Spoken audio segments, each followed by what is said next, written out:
ما كان على النبي من حرج فيما فرض الله له سنة الله في الذين خلوا من قبله وكان أمر الله قدرا مقدورا الذين يبلغون رسالات الله ويخشونه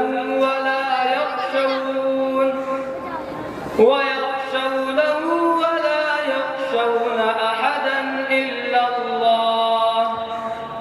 وكفى بالله حسيبا ما كان محمد أبا أحد من رجالكم ولكن رسول الله وخاتم النبيين وكان الله بكل شيء عليما صدق الله العظيم.